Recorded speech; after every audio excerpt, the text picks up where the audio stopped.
안녕하세요. 세상의 지식과 지혜를 탐구하는 시간입니다.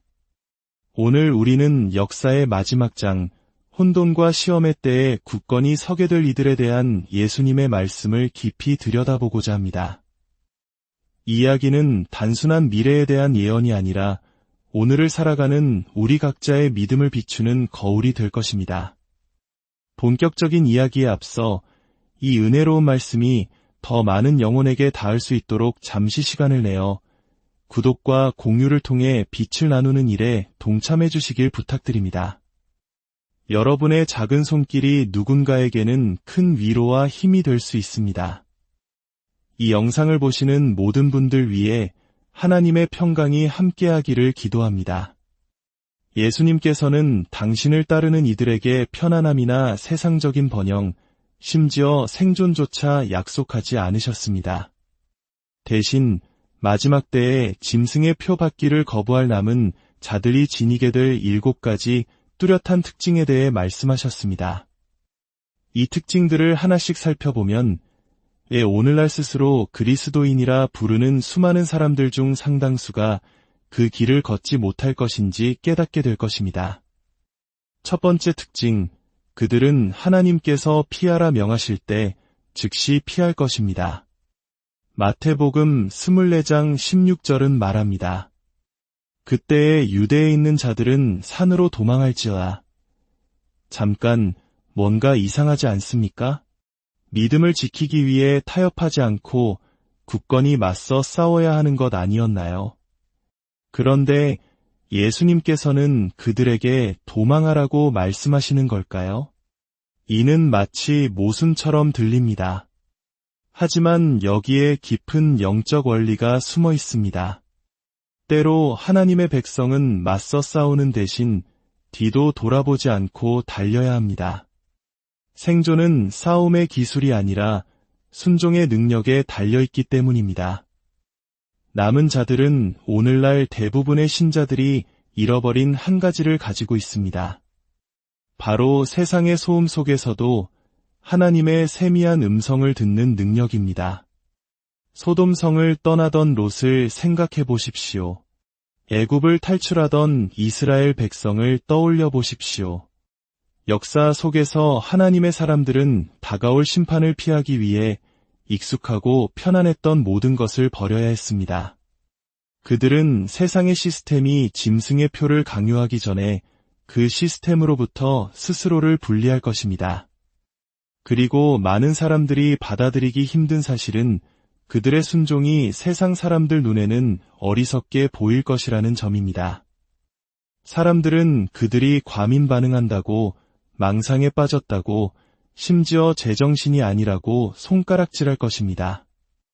마치 하늘에 구름 한 점 없던 시절에 방주를 짓던 노아처럼, 완벽하게 안전해 보이던 번영의 도시를 떠나던 롯처럼, 로마군에 의해 파괴되기 전 예루살렘을 떠났던 초대교회 성도들처럼 말입니다.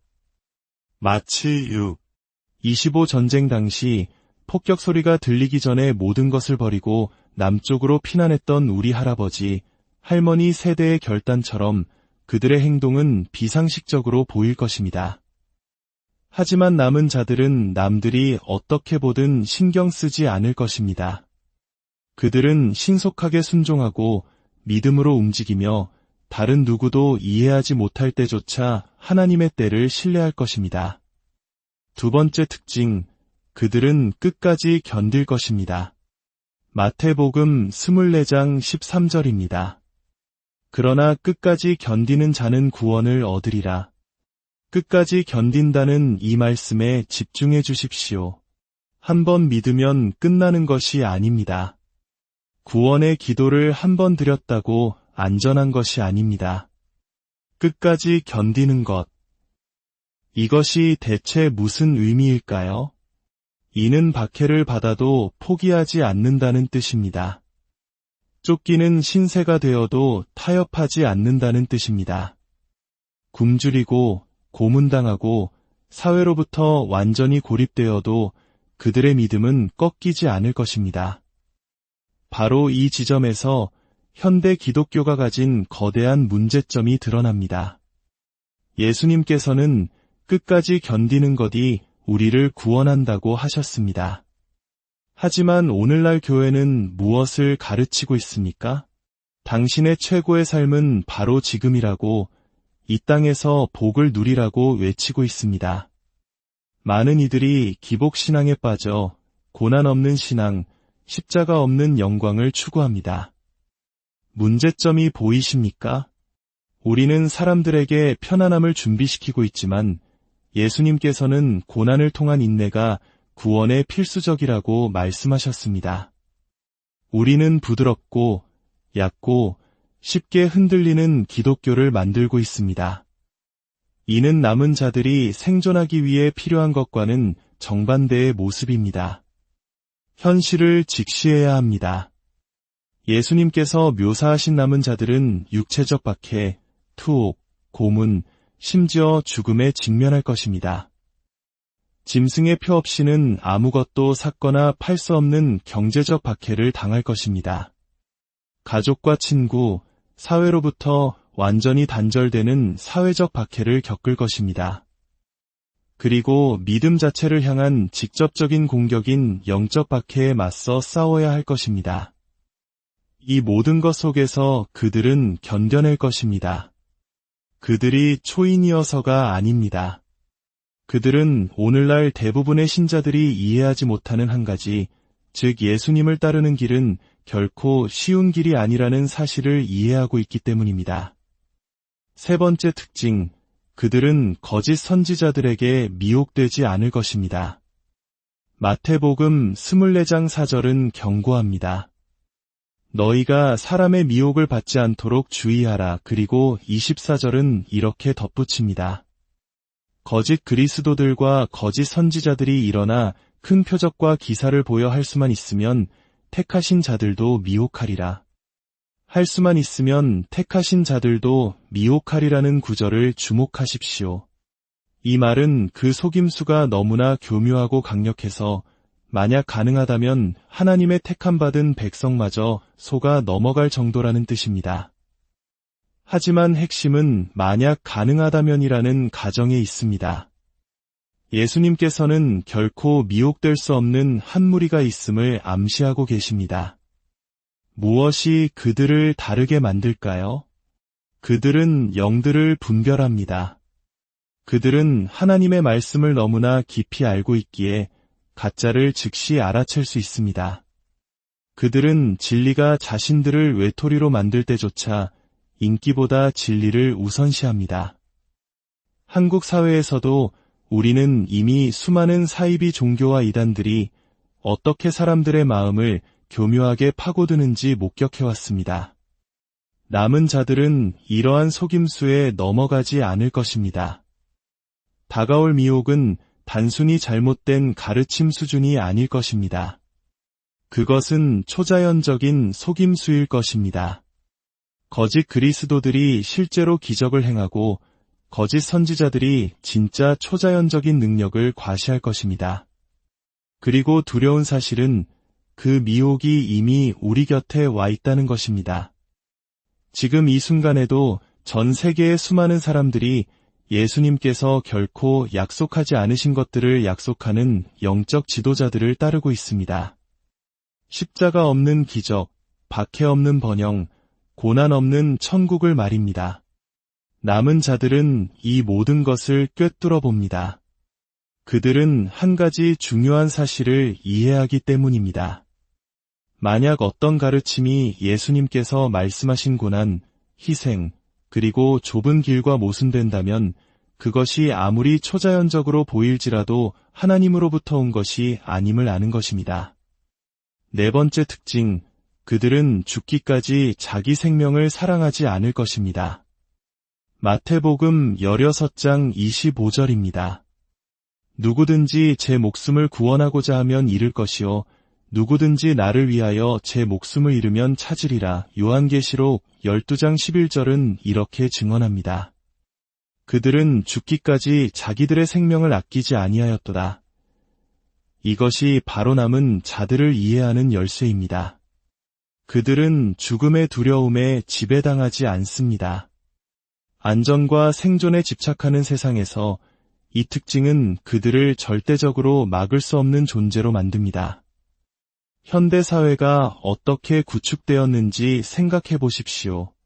건강보험, 생명보험, 보안 시스템, 안전규정 등 모든 것이 죽음을 피하는 것을 중심으로 돌아갑니다. 우리 사회 전체가 죽음에 대한 두려움 위에 세워져 있습니다. 그리고 짐승의 시스템은 바로 그 두려움을 이용할 것입니다. 짐승의 표는 생존을 위한 필수품으로 제시될 것입니다. 표를 받으면 살고 거부하면 죽는다. 대부분의 사람들에게 이것은 선택의 여지가 없는 문제입니다. 하지만 남은 자들은 다릅니다. 그들에게 죽음은 막다른 길이 아니라 영원으로 들어가는 문입니다. 그들은 사람보다 하나님을 더 두려워합니다. 그들의 용기는 이 세상이 아닌 영원으로부터 옵니다. 이는 마치 일제강점기 신사참배를 거부하며 순교의 길을 걸었던 주기철 목사님과 같은 믿음의 선조들의 모습을 떠올리게 합니다. 그들은 이 땅의 짧은 생명보다 영원한 가치를 선택했습니다. 이것이 어떤 모습일지 상상해 보십시오. 가족이 찢어지고 표 없이는 음식을 샀거나 집세를 내거나 치료를 받을 수도 없게 될 것입니다. 사회로부터 완전히 차단될 것입니다. 그럼에도 그들은 예수님을 배반하는 것보다 그 길을 택할 것입니다. 왜냐하면 그들은 이 삶은 잠시뿐이지만 영원은 영원하다는 것을 이해하기 때문입니다. 그들은 타협하며 사느니 차라리 믿음을 지키며 죽는 길을 택할 것입니다. 다섯 번째 특징, 그들은 넘겨지고 미움을 받을 것입니다. 마태복음 24장 9절입니다. 그때의 사람들이 너희를 환난에 넘겨주겠으며 너희를 죽이리니 너희가 내 이름 때문에 모든 민족에게 미움을 받으리라. 사람들이 너희를 넘겨주겠다고 하셨는데 여기서 사람들은 누구일까요? 정부 관리나 종교 지도자들만이 아닙니다. 바로 가족, 친구, 같은 교회의 교인들일 수 있습니다. 왜일까요? 세상이 평화와 통합을 이루려 할 때 남은 자들은 걸림돌로 여겨질 것이기 때문입니다. 모두가 더 큰 선을 위해 타협할 때 그들은 이기적인 극단주의자로 비칠 것입니다. 언론은 그들을 위험한 광신도로 묘사하고 종교 지도자들은 그들이 잘못된 길을 가고 있다고 비난할 것입니다. 심지어 다른 그리스도인들조차 그들이 너무 지나치다고 말할 것입니다. 유다가 입맞춤으로 예수님을 배신했듯이 남은 자들은 그들을 사랑한다고 말하던 사람들에게 배신당할 것입니다. 평화와 단결이라는 이름 아래 가족이 가족을 고발하는 끔찍한 일이 벌어질 것입니다. 하지만 남은 자들은 이 미움이 자신들이 틀렸다는 증거가 아니라 오히려 옳다는 증거임을 압니다. 예수님께서는 세상이 당신을 미워했기 때문에 당신의 제자들도 미워할 것이라고 말씀하셨습니다. 그래서 그들은 배신에 놀라지 않고 박해에 쓰러지지 않을 것입니다. 오히려 그것을 자신이 예수님께서 걸어가신 바로 그 길을 걷고 있다는 확증으로 여길 것입니다. 여섯 번째 특징, 그들은 영적으로 깨어 지켜볼 것입니다. 세상이 깊은 잠에 빠져 있을 때 남은 자들은 깨어 지켜봅니다. 다른 이들이 세상의 것에 정신이 팔려 있을 때 그들은 정신을 바짝 차리고 있습니다. 세상은 드라마와 예능, 끝없는 소셜미디어 피드에 빠져 영적인 잠을 자고 있을 때 그들은 깨어 있습니다. 주위를 둘러보십시오. 사람들은 엔터테인먼트, 스포츠, 정치 등 영적으로 실제로 일어나고 있는 일을 제외한 모든 것에 완전히 몰두해 있습니다. 그러나 남은 자들은 시대의 징조를 분별하며 신랑을 기다리는 슬기로운 다섯 처녀처럼 항상 기름을 준비하고 깨어 있을 것입니다. 일곱 번째 특징, 그들은 짐승의 우상에게 경배하기를 거부할 것입니다. 마태복음 24장 9절은 모든 민족에게 미움을 받으리라고 말합니다. 일부가 아닌, 대부분이 아닌 모든 민족입니다. 왜일까요? 그들의 충성이 오직 예수 그리스도 한 분께만 향해 있기 때문입니다. 그들은 세상의 시스템이나 유행하는 이념, 그 어떤 다른 것에도 충성을 맹세하지 않을 것입니다. 짐승의 시스템은 단순히 정치적인 것이 아니라 종교적인 것이 될 것입니다. 짐승의 우상은 경배를 요구할 것이며 짐승의 표는 그 경배와 직접적으로 연결될 것입니다. 이것은 새로운 일이 아닙니다. 우리 역사 속에서 일본 제국주의가 신사참배를 강요했을 때 수많은 믿음의 선조들은 우상에게 절하기를 거부하고 순교를 택했습니다. 남은 자들은 바로 그 믿음의 길을 따를 것입니다. 온 세상이 짐승에게 굴복하고 그의 우상에게 경배할 때 남은 자들은 굳건히 설 것이며 그로 인해 미움을 받을 것입니다. 하지만 그들은 살아남기 위해 세상과 섞이려 하지 않을 것입니다. 박해를 피하기 위해 타협하지도 않을 것입니다. 오히려 그들은 뚜렷하게 드러나 고난받을 것입니다. 왜냐하면 세상으로부터 거부당하는 것이 저주가 아니라 그들의 믿음이 진짜라는 확증이기 때문입니다. 하지만 이야기는 여기서 끝나지 않습니다. 세상의 시스템이 그들을 굶겨 죽이려 할 때 하나님께서는 수천 년 동안 준비해 오신 놀라운 보호 계획을 가동하십니다. 요한계시록 12장 6절은 그 여인이 광야로 도망가되 거기서 1260일 동안 그를 양육하기 위하여 하나님께서 예비하신 곳이 있다고 증언합니다. 하나님께서 예비하신 곳, 이것은 마지막 순간의 도움이 아닙니다. 이것은 창세 전부터 계획된 하나님의 초자연적인 공급 계획입니다. 이사야 33장 16절은 그의 거처는 높은 곳에 있으며 견고한 바위가 그의 요새가 되며 그의 양식은 공급되고 그의 물은 끊어지지 아니하리라고 약속합니다. 광야에서 40년 동안 이스라엘 백성을 만나로 먹이시고 아합 왕에게 쫓기던 엘리야를 까마귀를 통해 먹이셨던 그 하나님, 오병이어의 기적을 행하신 그 예수님은 어제나 오늘이나 영원토록 동일하십니다. 더 나아가 이들을 핍박했던 자들에게는 하나님의 공의로운 심판이 임할 것입니다.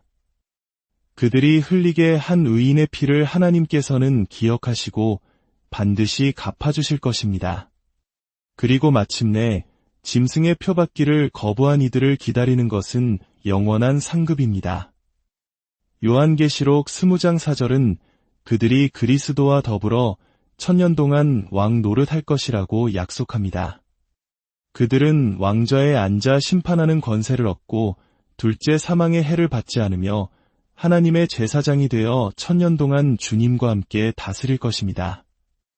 이 땅에서의 잠시 받는 가벼운 환난은 장차 우리를 위해 예비된 지극히 크고 영원한 영광에 중한 것과 비교할 수 없습니다. 70년의 고난이든 7일의 순교든 그 끝에는 영원한 보상이 기다리고 있습니다. 사랑하는 성도 여러분, 이 마지막 때에 세상의 조류에 휩쓸리지 않고 깨어 기도하며 오직 진리의 말씀 위에 굳건히 서시기를 바랍니다.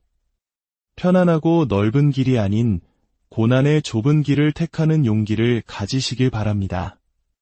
그리하여 마지막 날 주님 앞에 섰을 때 잘하였도다 착하고 충성된 종아, 칭찬받는 우리 모두가 되기를 주님의 이름으로 축복하고 기도합니다.